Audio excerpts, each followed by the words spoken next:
Yesterday I had a horrible day. It was terrible for so many reasons. And then this morning when I was journaling, I woke up early to journal, and I feel like I was such a mess I couldn't even figure out like where things were coming from. But the Holy Spirit helped me to. It was so crazy.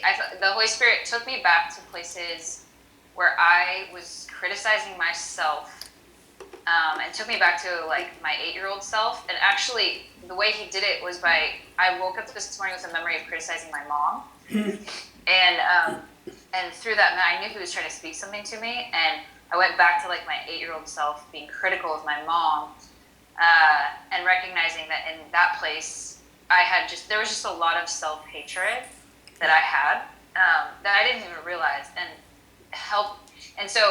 I asked him, what do you think of me in that critical 8-year-old place? And he showed me what he thought of me, and then he also said, and I love and accept you there.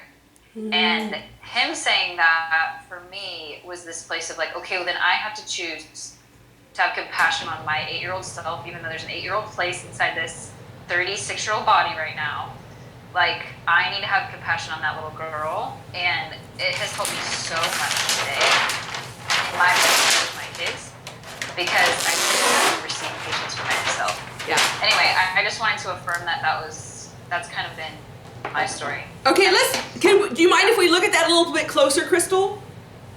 Okay, you're good with that? Okay, so you said yesterday you had a horrible day. Yes. Give me five words that would describe you yesterday.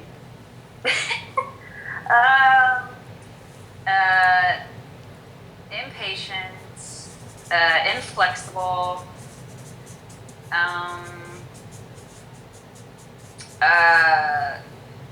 stressed out,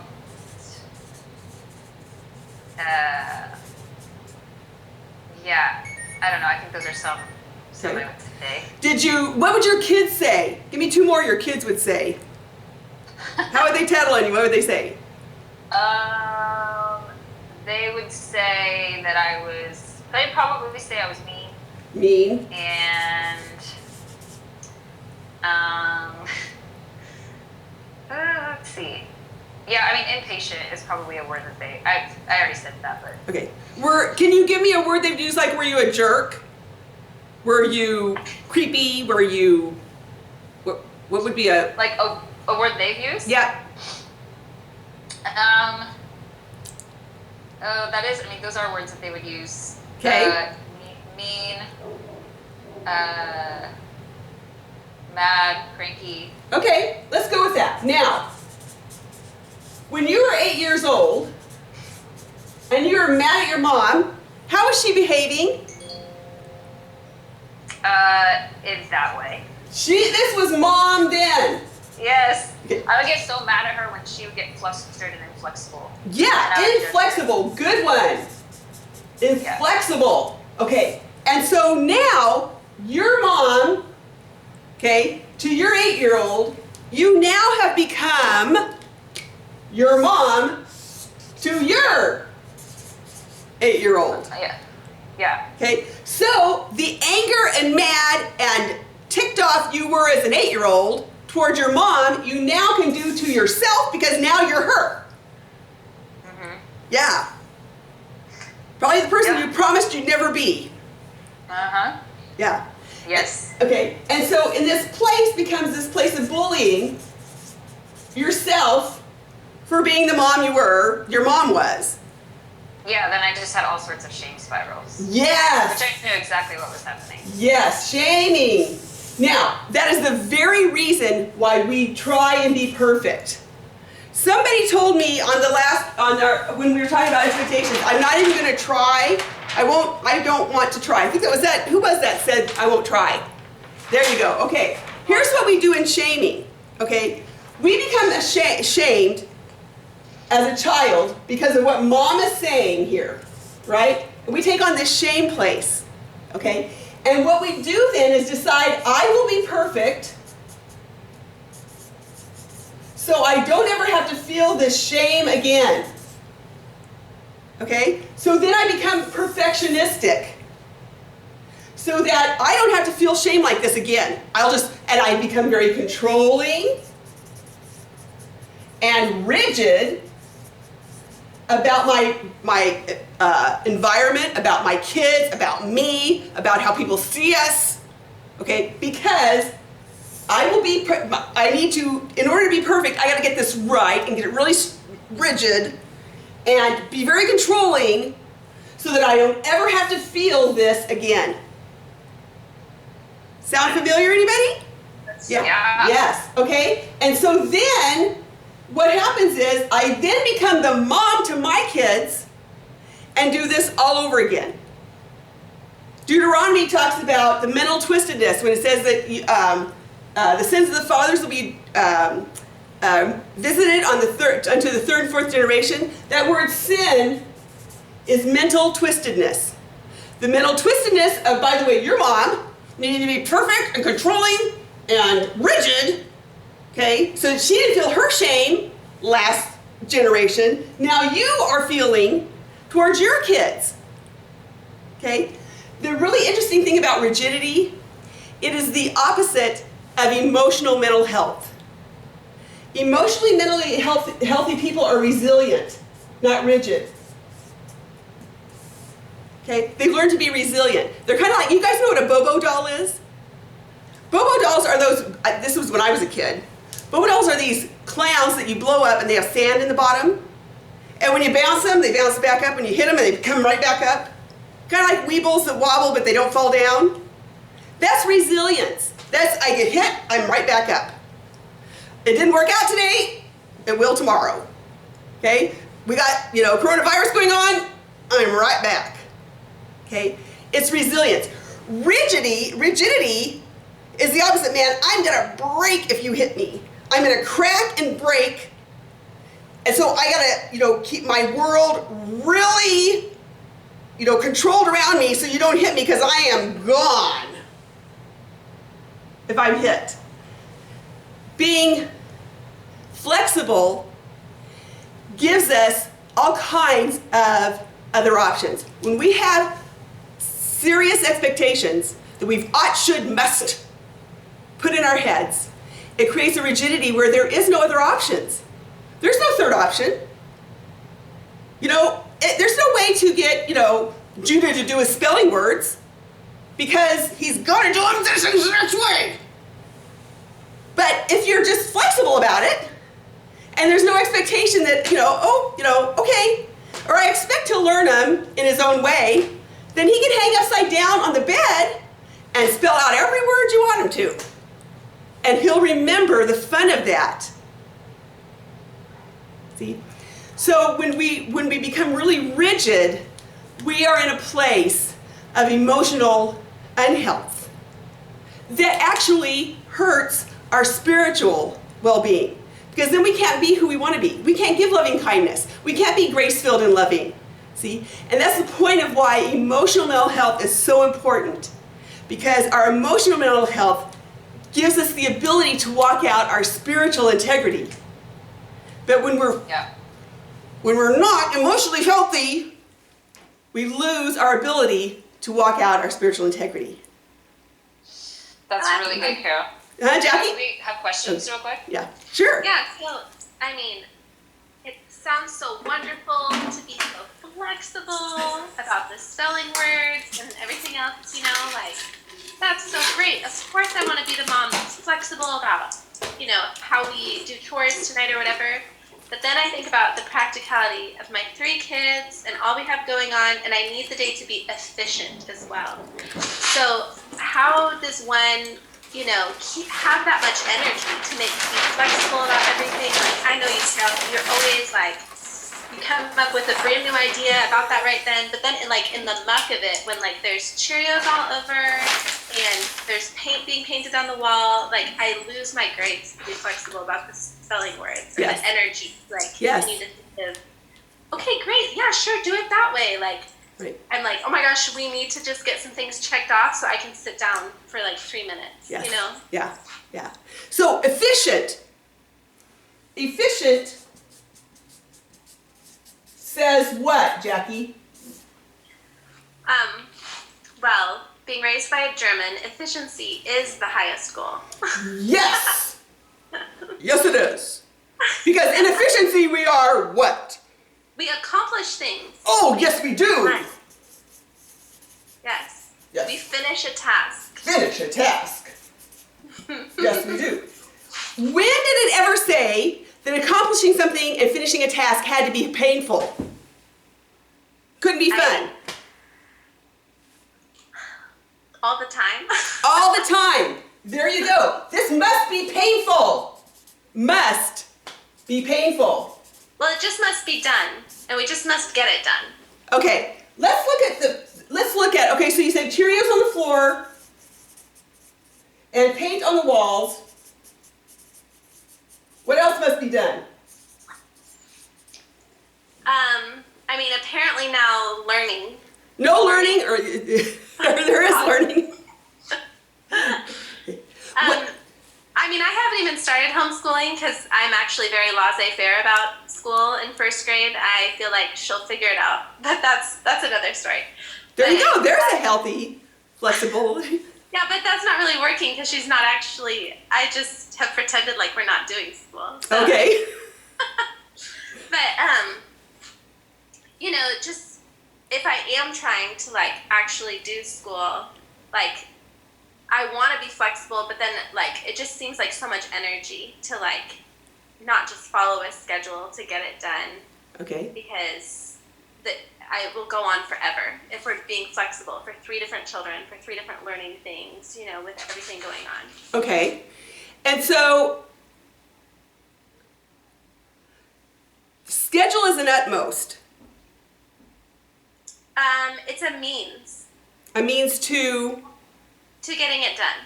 Okay, schedule is a means to having it done. And your kids would call scheduling fun? Enjoyable? Well, Glory loves a good schedule. Glory loves a good schedule. Woohoo! Good, okay. Would you rather do her schedule or yours? Any sort of just we know what the plan is. Structure helps her feel less anxious. Okay.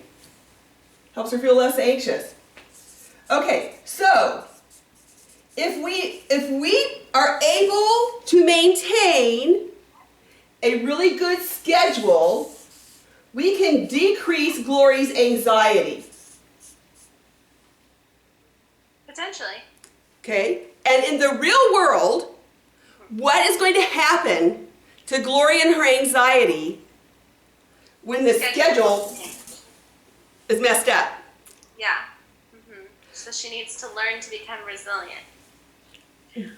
Okay, think about it this way. When else will you have this opportunity to teach her? I love the idea. I just get a little overwhelmed when I think about being flexible for every task. Okay. You know what I mean? Yeah.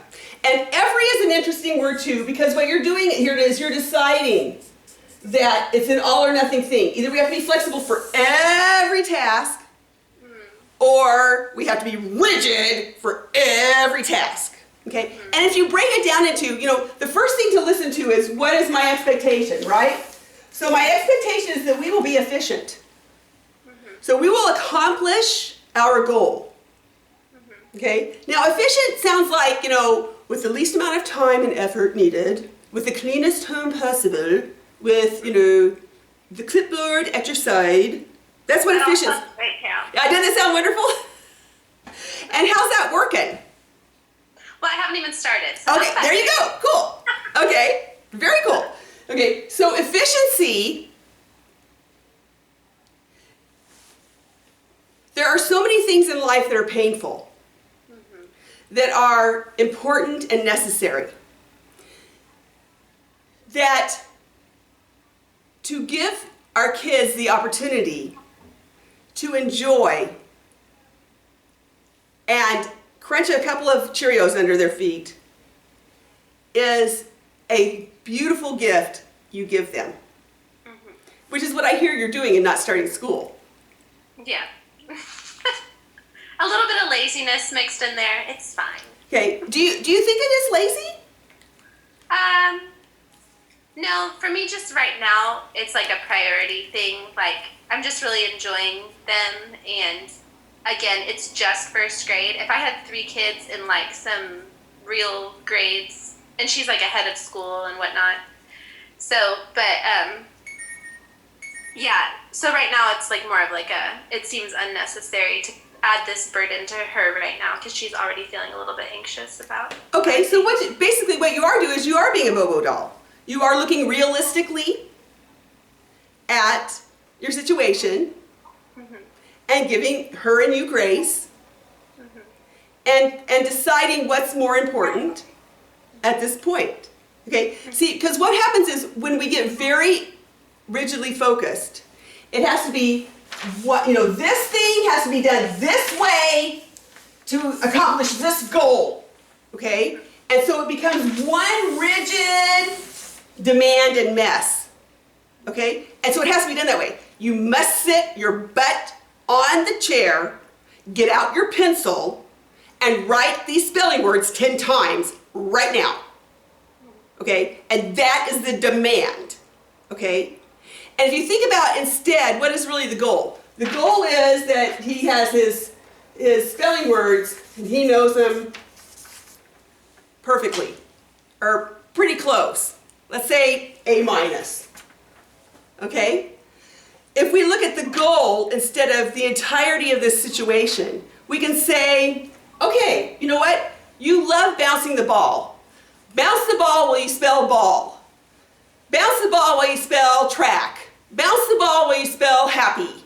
Bounce the ball, okay, and what you do is you give him now, you're getting to the goal, but not rigidly.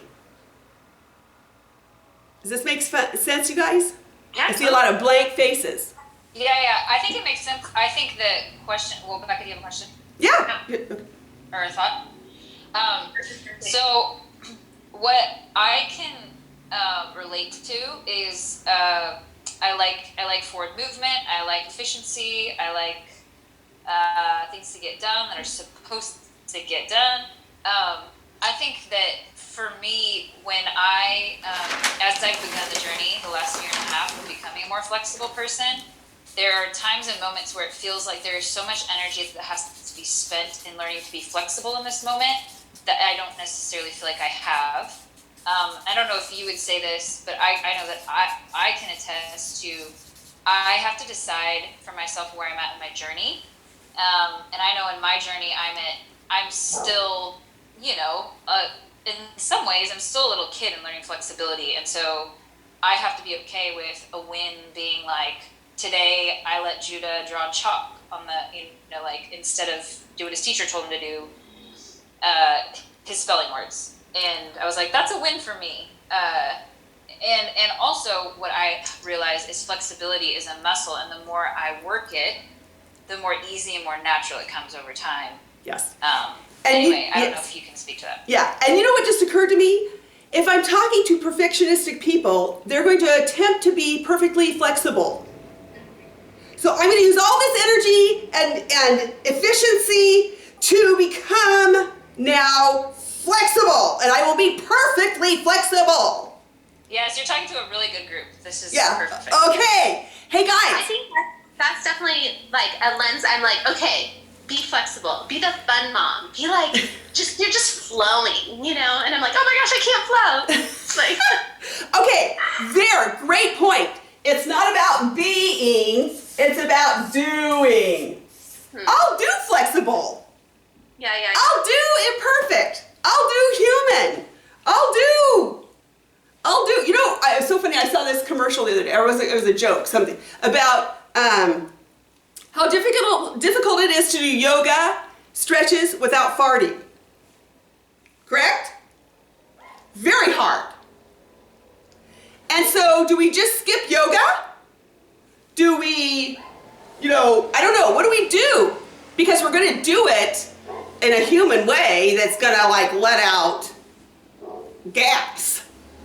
How do we do that? See, we can, well, I just have no gas. And so I just don't. Well, get in a yoga stretch, and I bet you will. Okay? So the point is, it's about letting go of being perfect. If you think about what does perfection mean? Perfect means a couple of things. Perfect means I don't make mistakes. Correct? I am always right. I am always in control. Anybody else got a perfect thing? What else is perfect? I always have the right response to my kids. I always have the right response.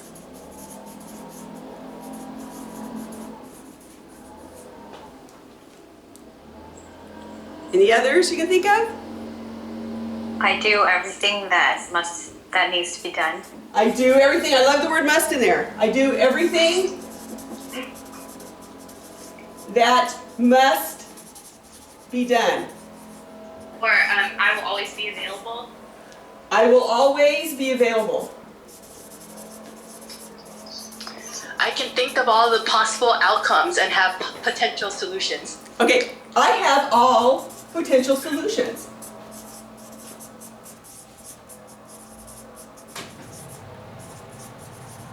Good. Now, I will tell you right now that what we just described is God. And what you're telling me, if you're going to be perfect or seek to be perfect, you are telling me there's somebody else that can do it besides God. And it's you. And now you'll just be perfectly emotionally healthy. And perfectly flexible instead of perfectly rigid. I can be God. Isn't that exactly what Satan fell out of heaven trying to do? Isn't that exactly what he told Eve? If you eat this, it's because you'll be like God. See, the bully of our soul is telling us, I can be God.